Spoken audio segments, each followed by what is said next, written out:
Welcome back to the Real Estate Den, episode 27. Today we have Mark out of Honolulu, Hawaii. Welcome, Mark. Thanks for having me. I'm excited for this. Yeah, this is going to be fun, and this is the first time for these episodes because up until now we've always had two guests, and this is the first time that we will not have two. So, but Mark has experience with so many different things, so I told him it was fine because he tell us a little bit about yourself because you wear many different hats. Well, I just hope I didn't scare the other guests off. I hope this wasn't a bad impression of myself. But yes, my name is Mark. I'm a full-time firefighter in Honolulu, Hawaii. I'm also a realtor and property manager with Remax Honolulu, and I also invest remotely. So I invest in real estate about 6,000 miles away in Pittsburgh, Pennsylvania. And I also have a YouTube channel under Financial Firefighter. Great. Thank you for joining us today. You and I were talking a little bit before we started recording about just like how everything sort of changed. So give us the history of your sort of real estate career and kind of what brought you to where you are now. Yeah, so I mean, it's kind of been a blur. Everything's kind of gone kind of quickly for myself. I mean, I've had real estate, like I talked about it maybe about 2008. I started with a condo, but being in the fire service for over 15 years now, we have a great pension, we have great medical health benefits, and I definitely was just coasting along. I kind of just lived in a bubble. I felt like, I have this great pension set up. I have healthcare, medical for life after when I retire. I have a condo, and then at some I did transition to a single family home about 6 years later. So I thought I was golden. I thought I was just ready, do my 25, 30 years, and I'd be set. And the COVID happened, the pandemic happened, and things got shut down. And being a first responder, you were kind of, maybe I guess you could say, forced to do certain things that you may not have wanted to do. And it really opened my eyes to kind of how risky I was being, relying on this one job or one career, or this pension. So it really put me down this path of seeing passive income, or building wealth and having multiple streams of income. So that kind of really pushed me into looking outside the box. And as I mentioned, I do live in Honolulu, Hawaii. So the housing cost is very expensive here. There's limited land, and there's also limited buildings. So it's that whole supply and demand thing. And the median single family home is roughly around $1 million right now. And so it's a hard entry point to get in. So I'm a very big believer in, live where you want, but invest where the numbers make sense. And there's a lot of great markets out there. And I do happen to invest in Pittsburgh, Pennsylvania. Thank you. Sorry. So you got your real estate license when after COVID happened, essentially. Yeah, so I got my license after COVID, and a lot of people, I probably looked at it a different way. I really wanted to get into it more from the property management side. Okay. A lot of people get in, and I look at it just like real estate investing. A lot of people look at the buy and hold single family home method as kind of a pocket change, kind of just it's a long play, where a lot of people look at, like, the fix and flip method, as that you get those bigger returns and bigger chunks of payouts. And that's kind of how I looked at the real estate agent side. Is people do sales and they do well, but you're always hustling for that money. You're always hustling for that next transaction, and you do get bigger paydays, but it's also a lot more work. And the property management side, I felt like you can kind of build like a business, in a sense, where you get certain amount of clients, a certain amount of owners to manage for, and you kind of get this residual income coming in every month. And Yeah. I also looked at it as a way to maybe possibly build a business, to where when my son does, get turned to be 18 or whatnot, it's something I can pass down to him as a kind of a business to start running. And he can start, having that residual income at that time. So that's kind of how I looked at it. And, it's funny, all the other agents are like, why do you want to do property management? They thought it was crazy. And then now, as you folks know, sales are hitting like all-time lows transaction wise. And I see a lot of other agents now trying to pick up, maybe a handful of properties just to help with their income, to be property managers. But that's always the kind of the way I looked at it, more of this steady kind of passive residual income coming in monthly. Absolutely. I don't know how the laws are in Hawaii. But when I was in managing broker school, I don't remember much, but I do remember that I didn't want to be doing property management at my company. Like like it was I was like, yeah, no. Um, That's what everyone says. I mean, everyone I would mention it to, they're just like, oh, like, why do you want to do that? And it's just yeah, it's not glamorous, and it doesn't seem worth it a lot of times, right? A lot of times maybe you get 10% off of the rent, and a lot of people are looking at it as kind of like, oh, it's not worth, the amount of time I'm putting into it. And it's just like anything, right? I think it comes down to the property though, right? You find owners that have fairly good properties, and the type of tenant you place there, it can be fairly passive or hands off. and that's just so true for anything. And I do like I really think we probably could benefit from having different licenses for the two different practices, because I do think they are vastly different, and they kind of take a different personality sort of too, right? Like I liked it when I was in sales that I didn't have to see you again if I didn't like you. Like if they're like if you liked me, I'm getting referral business. If you didn't, we were done. Like so that You was know, yeah, that's the tricky part with property management, is because you're kind of in between two people, right? You're trying to satisfy the owner, make money for the owner, but you're also trying to make sure that you're keeping the tenant. So you're kind of crossing this fine line of balancing a balancing act of providing good service for two different clients in a way. yeah. I have and not to say that I don't have like I ton of respect for property managers. Like I thank you property managers because I ain't out here doing it. So thank you for doing what you're doing. But and like I love this podcast because it just showcases how many different ways. And that's why I like doing this podcast, because it does showcase the vastness of real estate, and that there's enough for everybody to have a career in real estate. And no matter field what you get, just because you get a real estate license and you're not selling doesn't mean that you don't belong here. Maybe you just are a better property manager, or better with title, or better with doing, lending, like who knows, but there's definitely a space for you. So yeah, what if you could kind of go back, and even though this isn't very long ago, because well, COVID, I guess it is kind of long It ago. Like is. COVID switched everything, like even time, I swear. Yeah. Um, what would you go back and tell yourself one thing, if you could tell yourself one thing, if you knew then what you know now? Like from a real estate standpoint, or like like just like financially? Either, both, personally, kind of what. I would really, from a kind of mindset shift or financial approach, I would really realize that, a lot of people like to say that the wealthy have secrets, or they don't, tell us everything, but that's kind of not true. I think everything is out there.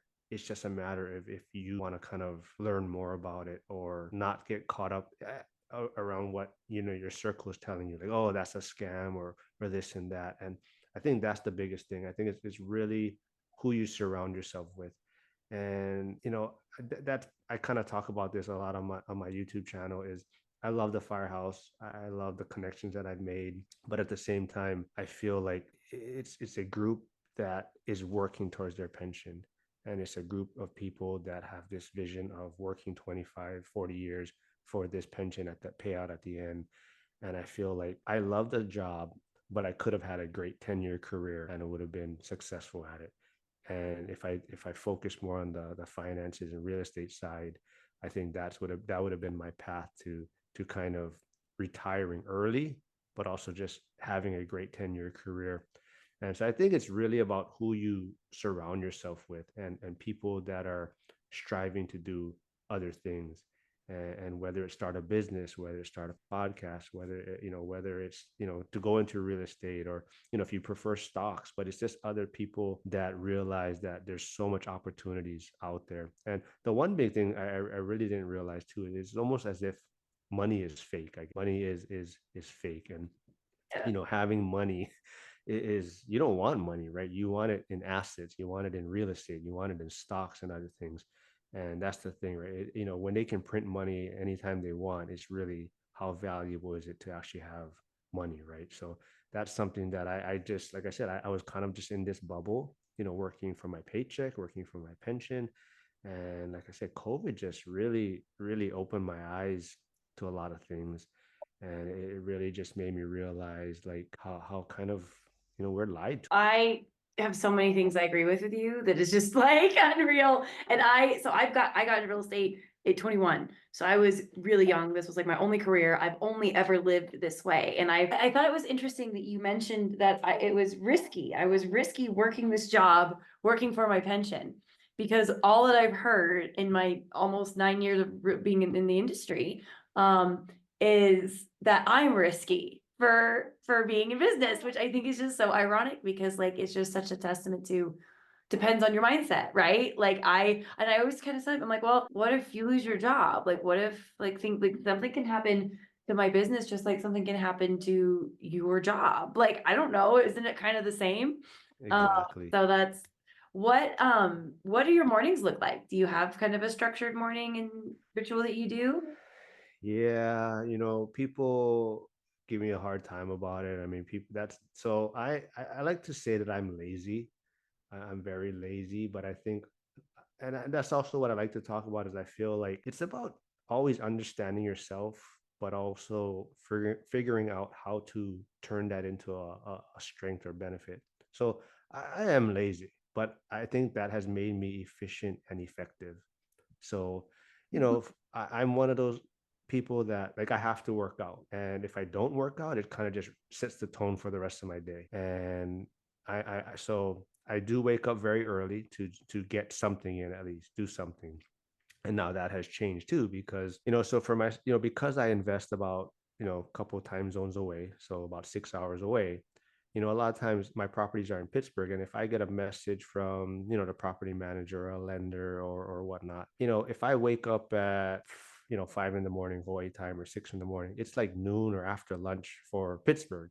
And Right? now we're just playing tag, right? So they may send me a message early in the morning. If I don't get to it later, then I see it, then I message them, but their day is going to be finished soon.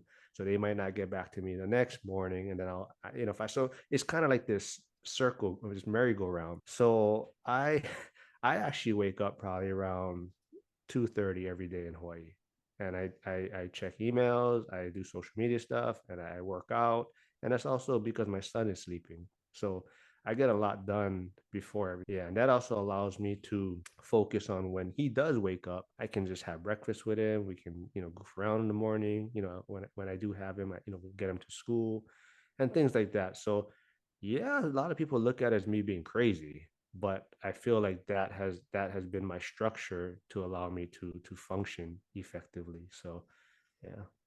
Your early mornings by yourself and are just they're amazing. Once you have an established routine, or you have like a little ritual you do, like it's quiet and it's dark, and yeah, that's I love that. What time do you go to bed if you're waking up at 2:30? Yeah, so I'm not probably don't follow any health tips or what's the most beneficial for you. So, it varies. I mean, last night, I was at the firehouse and we had a couple calls and stuff. So I probably didn't, I didn't go to bed till midnight probably. Do you run your day on 2.5 hours sleep? Well, I mean, I don't like to, but I mean, I'll definitely try and get a nap in probably at some point today.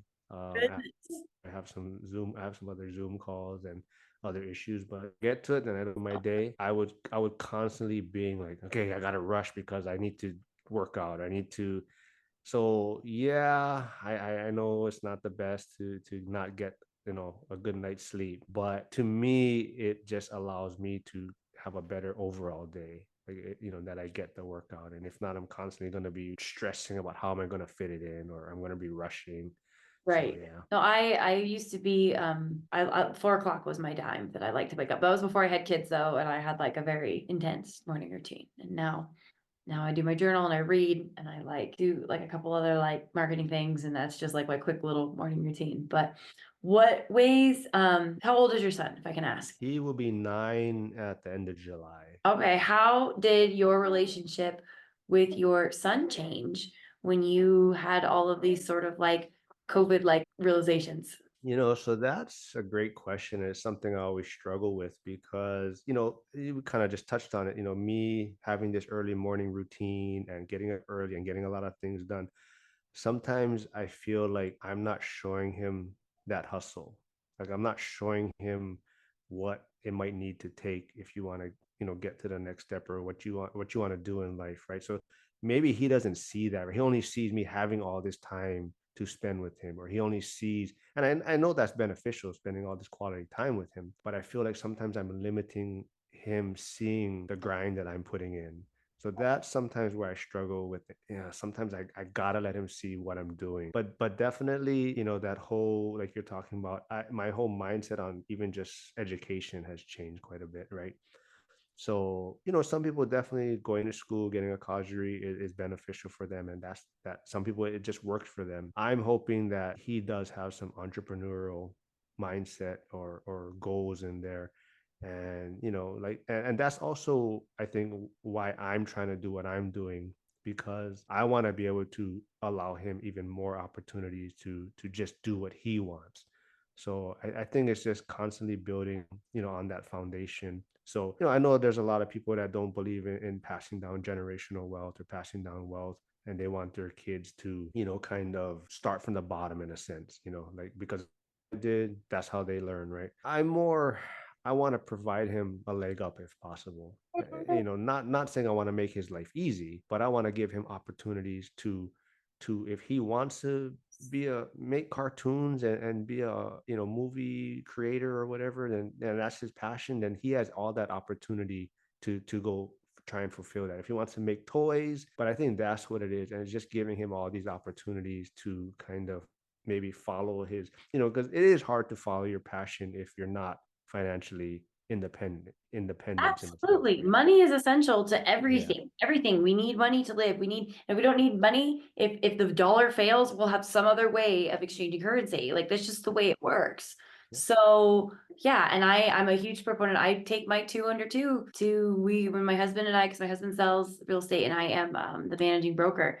And like we pack up the kids and we go and the kids, come and sit and we talk, we're gonna go work, we're gonna pack the bag, you're gonna work, you're gonna be quiet, and you kind of get them trained in that way because it is important for them to see. But your son is waking up and you've been up since 2:30 in the morning. He's gonna hit an age where he's gonna be like, oh shit, like because he sees you already awake.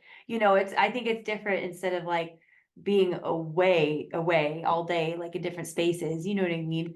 Um, but yeah, I mean, it is, the early mornings have always been the most productive for me too, so I Yeah. can I thought, I'm like, man, if I just had the same hour from 4 to 6 a.m., 5 days, like all day, I would have my own little country or something, like it would be so, like, those are so It, productive. I totally agree, but it's funny how many people look at you as if you're being crazy, right? It's just it's like I said, it always goes back to kind of your circle and your community, I feel. And it's, a lot of people look at it as, why are you doing this? And there's others you're gonna mention it to, and they'll be like, yeah, I relate to that. And like I said, it's, I'm not saying get rid of your old friends or, stop hanging around people that you've been friends with for years, but I'm it's saying that. I'll definitely say that. it's funny, we're doing a podcast here, but like the guys at my station, they think I'm crazy for talking to all these people on Zoom and doing podcasts and, YouTube stuff. And but, I kind of talked about with other people too, is like, when we grew up, I don't know, well, sorry, I don't know how old you are, but when I grew up, it was kind of like you're forced to be friends with who's the next door neighbor, right? Or whoever you could ride your bike to, or, it's just, that's who you kind of hung around with, a circle. But now with technology and everything, it's, to me, it's normal, like meeting you on Zoom and doing a podcast and talking to Right. people. And you actually, I feel like you meet more people that you connect with. You just there's just a wider range of people out there. That it's totally true. And I was who was I talking to? But I was basically making the comment of like, because I've been divorced twice and I'm married to the love of my life. My best friend, like my ride or die, I know for a fact, soulmate forever. I did not feel this way at all, even in my pinky nail with the other two. I just really wanted to get the government involved a bunch of times. But like I like so I and like I've learned a lot of like sort of things from that. But you shit, I forgot my train of thought. Oh my God, I'm so sorry. I'm like bombing today.